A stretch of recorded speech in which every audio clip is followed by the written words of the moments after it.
kasi share ko lang sa inyo yung basura ko. Madami-dami na siya actually.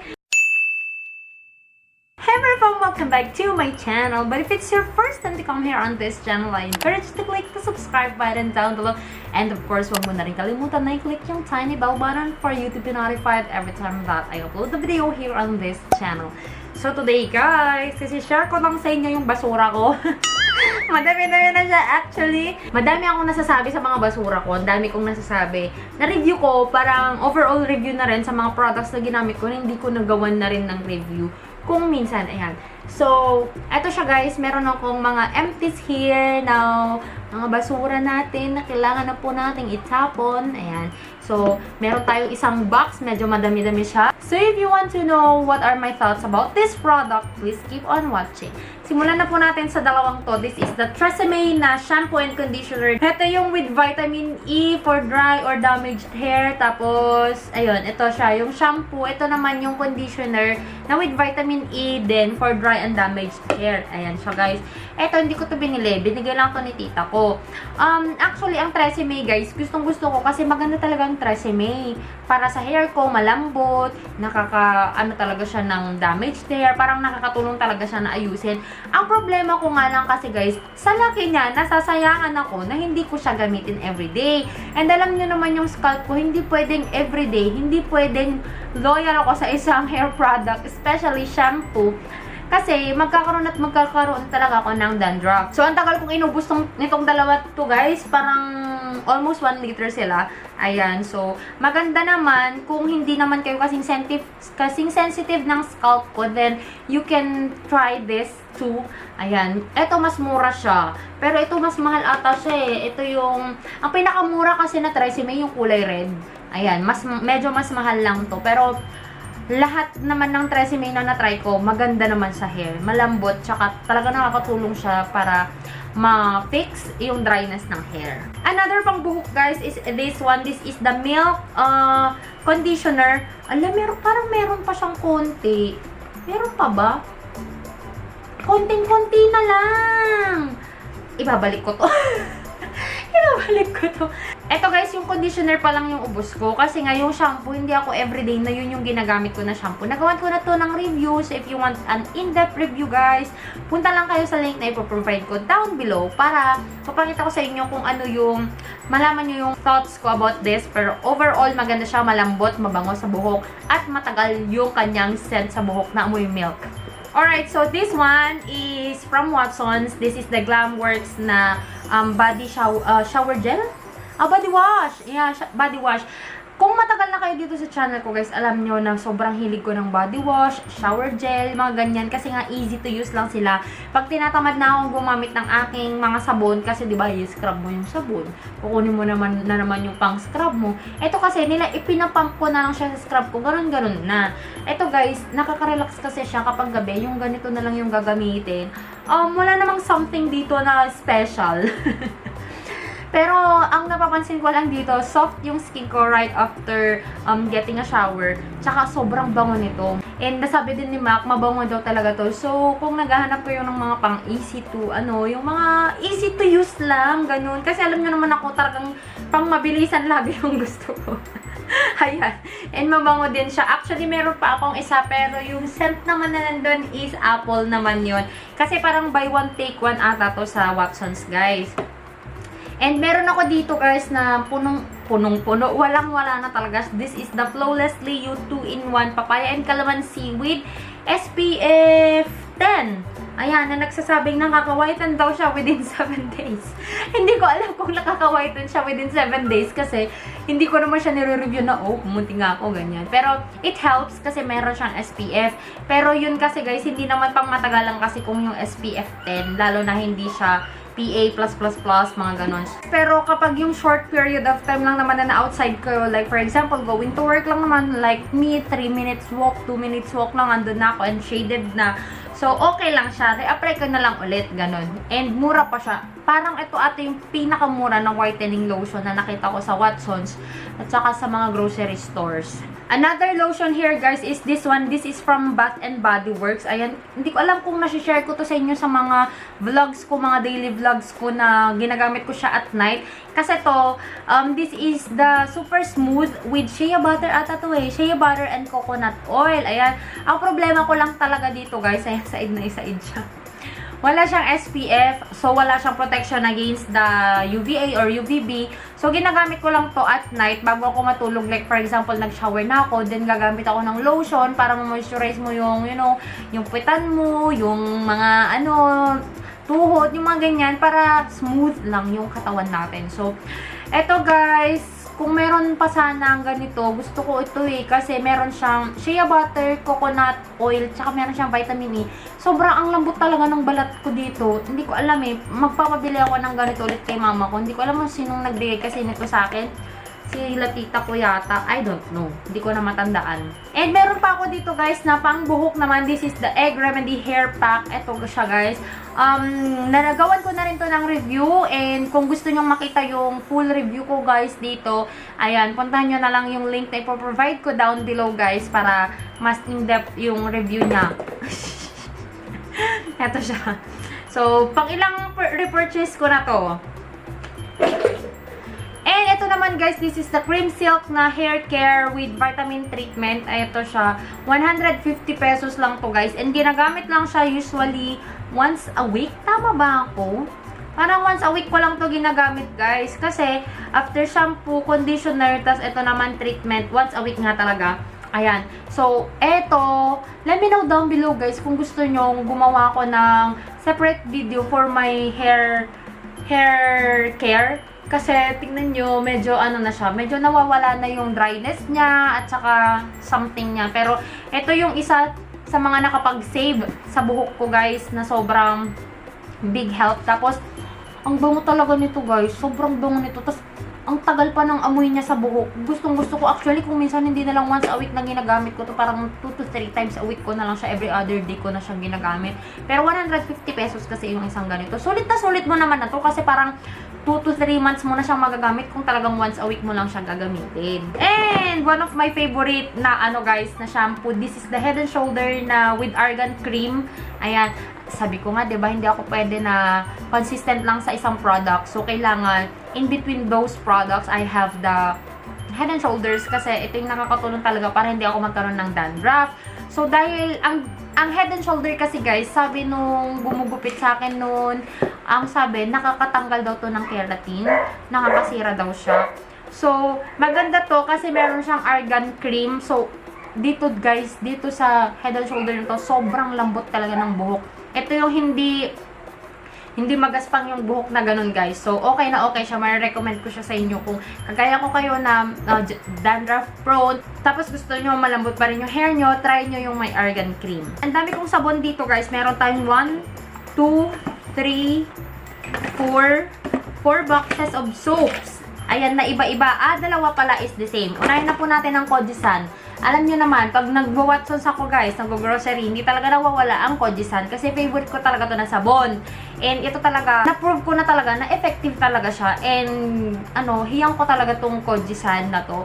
So, ngayon guys, nagtatry pa ako ng iba pa na Kojic acid soap. So, tatry ko pa yon and I will make a review. Kung meron pa kayo masasuggest na mga whitening soaps, yun guys, please comment down below. Pero ito guys, talagang ano bang tawag doon? Parang proven ko na siya na effective nga talaga siya. And murang-mura pa. This one is 72, parang 3 pieces na siya. And ito 120, 3 pieces din pero yung mas malalaki. Yan, mas manipis kasi to. So, okay na okay. Kung gusto nyo bumili ng mga ganito, available lang to sa mga kahit anong grocery store guys, available yung Kojisan. And meron pa ako dito, dalawa naman siya na Maxi Peel, pero magkaibang variant siya. This one is the Maxi Peel na Skin Renewal System. Ay, ano ba? Parehas lang eh. Ito lang kasi may papaya, ito walang papaya. Ito is walang papaya, mas mura ata to. Ito yung may papaya. Sobrang bango nito. Gustong gusto ko nito. And kapag naamoy ko tong sabon na to, parang feeling ko nasa condo ako sa Makati. Kasi dati, ito yung sabon na dinadala ko kapag nasa condo ako. Tapos, pag ito naman yung naamoy ko, feeling ko nasa girls dorm ako nung college ako. Kasi ito yung sabon ko na nasa nagka-college pa ako. Alam niyo yung ganun, yung parang may something sa mga scent. Ayan, it brings back memory nga daw yung mga scents rather than yung mga ibang bagay-bagay. Yung mga scents daw, mas madami daw nabibigay sa atin na mga alaala ng nakalipas. Ayan. So, ito guys, ang masasabi ko lang dito, meron talaga siyang peeling. Pero hindi siya yung sobra-sobrang peeling. Micro lang naman. So, micro exfoliant soap nga yung nakalagay. Ito siya guys. So, kapag first time nyo na gumamit nito, dati guys, kahit yung kamay ko, nagpipil talaga. So, gustong-gusto ko to. Ito, ginagamit ko siya, like for example, ngayong umaga, gamitin ko to, tapos mamayang gabi, yung Kojic ko, ganun. Ganun ako na, gusto ko kasi yung makinis yung balat ko. Hindi yung maputi. Gusto ko yung even. Gusto ko yung walang bumps, ganyan. Kasi, and as you can see guys, I'm struggling talaga sa skin ko sa face. So, etong mga to, hindi ko siya ginagamit sa face ko. Iba yung mga ginagamit ko sa face ko. Now, let's go naman dito, guys. This is the carrot soap. Ito, GT. Meron na naman akong na-try dati na GT na bleaching soap ata yun. Basta yung blue, hindi siya yung carrot na ganito. Yun naman, guys. Ito naman, guys, mabango din siya. Compared dun sa bleaching na yung kulay blue yung ganito niya. And ito, guys, nakakatulong din siya sa aking mga pimples. So, kung mapunta kayo sa Watsons, try nyo to guys, maganda din siya, and hindi rin siya ganun kadaling matunaw. Hindi ko alam kung meron siya sa mga grocery store na local. Meron na ate, parang may nakikita ko, pero hindi lahat na may grocery store, meron ganito. So, punta kayong mga Save More, mga Watsons, hypermarket, mga ganyan, meron silang ganito. Mabango siya, and nakakatulong siya to lessen the dark spots, to lessen yung size ng pimple or yung pamamaga ng pimple, guys, magandang-maganda siya. Next naman, guys, is pang-remove po natin ng makeup. So, meron ako dito dalawa. This is the Dr. Sensitive. Ayan siya. And Ultra Gentle Makeup Cleansing Cloth. Ayan. Removes waterproof makeup. And this one naman is makeup remover na charcoal naman from Pure Derm. Ito guys, hindi to nakakatanggal ng waterproof na makeup. Ito nakakatanggal siya, pero ayoko kasing nirarub, especially like mascara. Ayoko kasing nirarub ng towelette yung mata ko. So, pag ito, ginagamit ko, nilalagyan ko siya ng micellar water para mas madali pa siyang makatanggal. Kasi gusto ko soak na soak siya. Sa mga problema kasi sa mga ganito guys, maganda kasi nga madami siyang easy to use lang siya. Kahit antok na antok ka na, makakapagtanggal ka ng makeup mo para hindi mo natutulungan yung makeup mo, or maganda siya kasi easy to use lang siya. Pag magta-travel ka, ayan, nakapack na siya.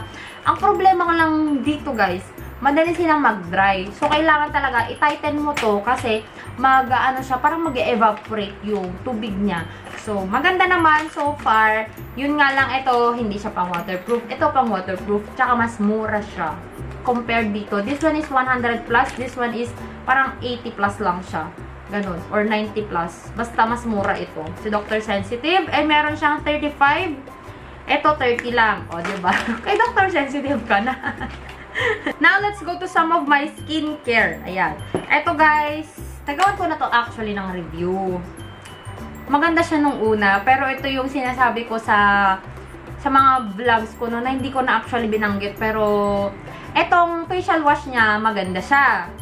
Kaso the serum, vitamin C kasi daw tong serum na to, as in talaga guys, yung purging niya, continuous talaga. So, I stopped using this one na. So, hindi ko alam. Meron pa akong actually na facial wash nito. Pero yung serum, ayoko na talaga. Kasi pinapalabas niya talaga lahat ng pimples ko. At hindi niya napapatigil yung mga pimples ko. So, tama na. Ayoko na. Ayoko na talaga nito.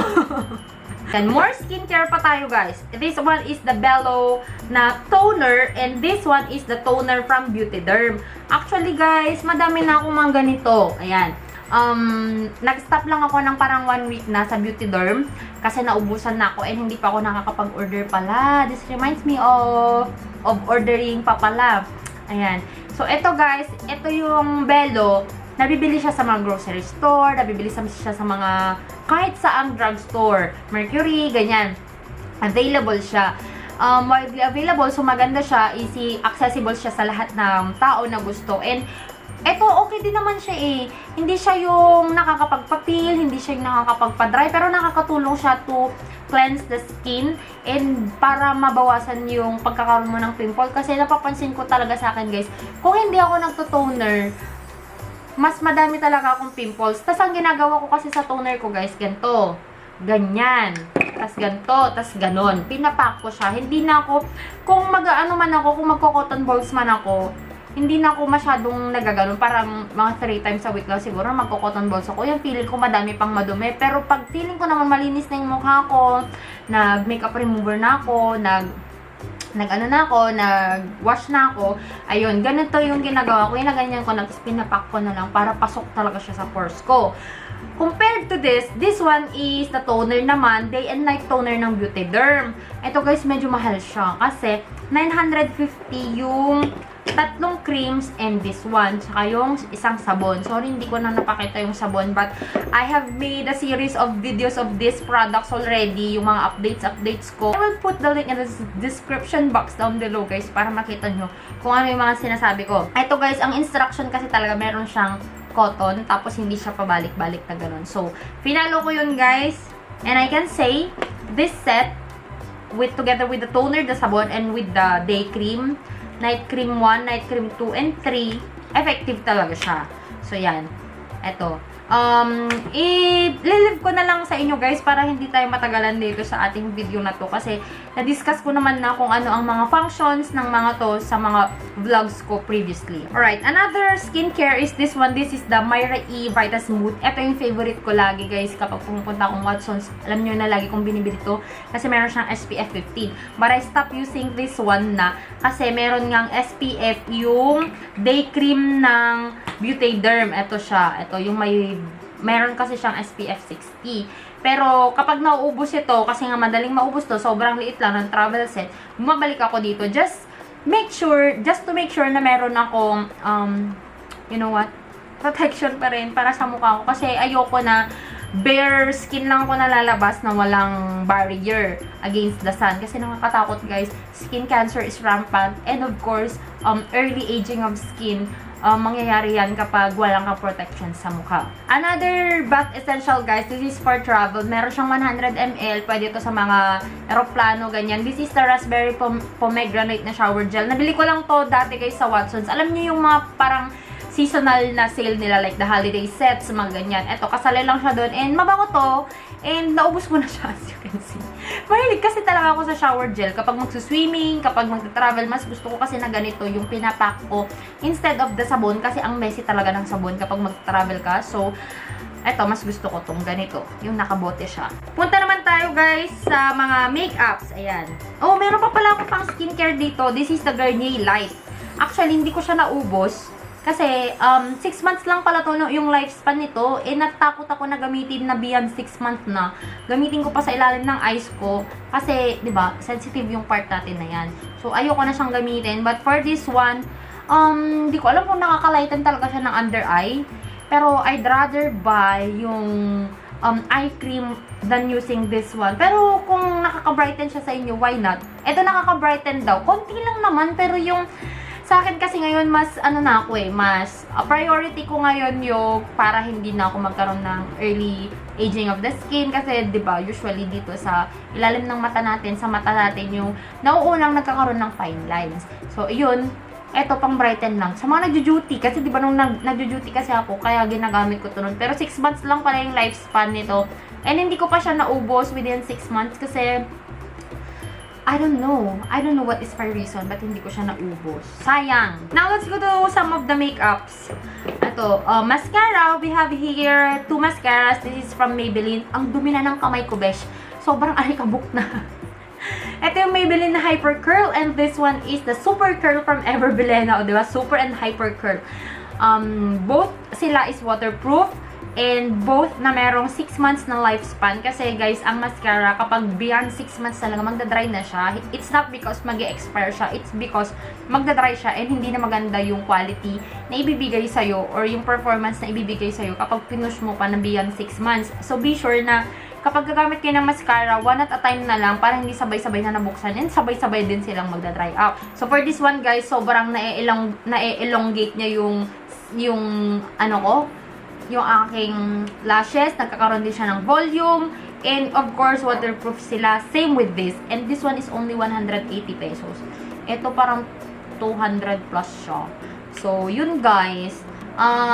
Kayo lang bahala kung ano mas gusto nyo kapag on a budget kayo. Ito, merong Everpile na halos same lang din sila ng performance, promise. Now, let's go to my favorite naman ng mga primers, guys. This is the Maybelline New York na Baby Skin for eraser. Sa mga nakikita nyo sa mga, sa mga makeup videos ko dito. Lagi kong ginagamit to, tong mga to. Eh, kita nyo naman, guys. Wala pang 6 months. Kasi 6 months ang lifespan nito. Wala pang 6 months. Ayan, nakadalawa na po ako. Konti lang naman yung nilalagay ko. Pero bakit? Bakit? Nakailang repurchase na ako. Ayan, so ito kasi guys, meron siyang pin-fill in niya yung mga pores ko. Tsaka mas maganda yung lapat ng foundation kapag ito yung ginagamit ko na primer. Tsaka mura lang siya. Parang wala pa siyang 300. 200 plus lang to guys. Murang-mura. And here, meron tayong Johnson's Baby Powder.